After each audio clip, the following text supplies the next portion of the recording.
नमस्कार साथियों, हमारे YouTube चैनल डिवोशनल ज्ञान में आप सभी का बहुत बहुत स्वागत है।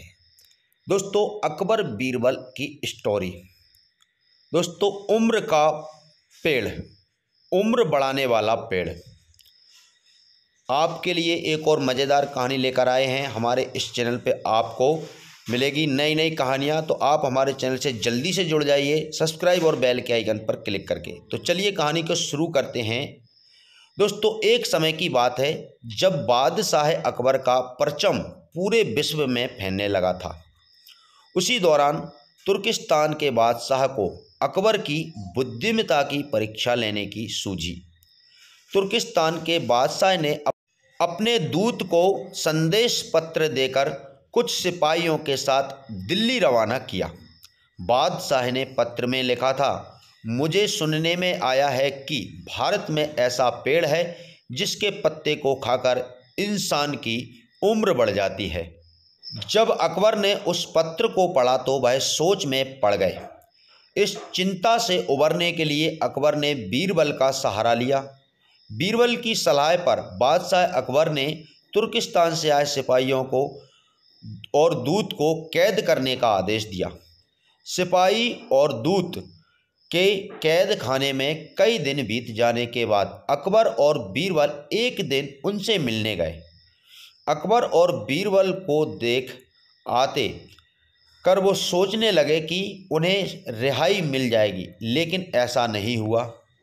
बादशाह अकबर जब उनके पास पहुँचे तो उन्होंने दूत से कहा, जब तक इस किले की एक दो ईंट गिर नहीं जाती तब तक आप लोगों को आज़ाद नहीं करेंगे। ऐसा होने तक आप सभी के लिए यहाँ खाने पीने का पूरा इंतजाम किया जाएगा। इतना कहकर बादशाह अकबर और बीरबल वहाँ से चले गए। उनके जाने के बाद दूत और सिपाही कैद से निकलने के लिए उपाय सोचने लगे। जब कोई रास्ता नज़र नहीं आया तो भगवान से प्रार्थना करने लगे। जल्द ही उनकी प्रार्थना रंग लाई और कुछ दिनों बाद अचानक तेज भूकंप आया और भूकंप के कारण किले का एक भाग टूटकर गिर गया। यह घटना के बाद दूत ने अकबर के पास किले की दीवार गिरने की खबर भिजवाई। यह खबर सुनते ही बादशाह अकबर को अपना वादा याद आया और उन्होंने तुर्किस्तान के दूत व सिपाहियों को दरबार में प्रस्तुत होने का आदेश दिया।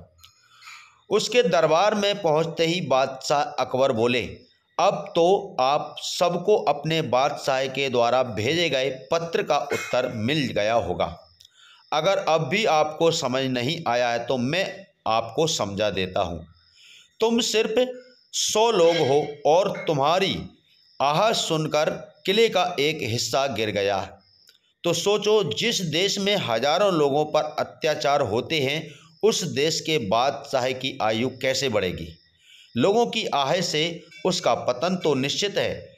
हमारे भारत में किसी गरीब पर अत्याचार नहीं होता, यही होता है आयु वर्धक वृक्ष।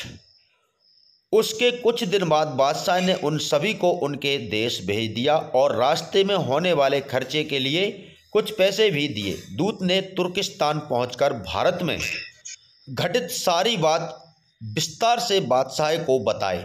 अकबर बीरबल की बुद्धिमत्ता देखकर तुर्किस्तान के बादशाह ने दरबार में उनकी बहुत प्रशंसा की। कहानी से सीखे, इस कहानी से यह सीख मिलती है कि सभी के साथ प्रेम से रहना चाहिए और कमज़ोर पर अत्याचार नहीं करना चाहिए। साथ ही वही देश तरक्की करता है जहाँ प्रजा सुखी रहती है। तो दोस्तों, आपको यह कहानी कैसी लगी? अच्छी लगी हो तो वीडियो को लाइक करें, शेयर करें और नीचे कमेंट सेक्शन में ज़रूर बताएं। वीडियो देखने के लिए आप सभी का बहुत बहुत धन्यवाद।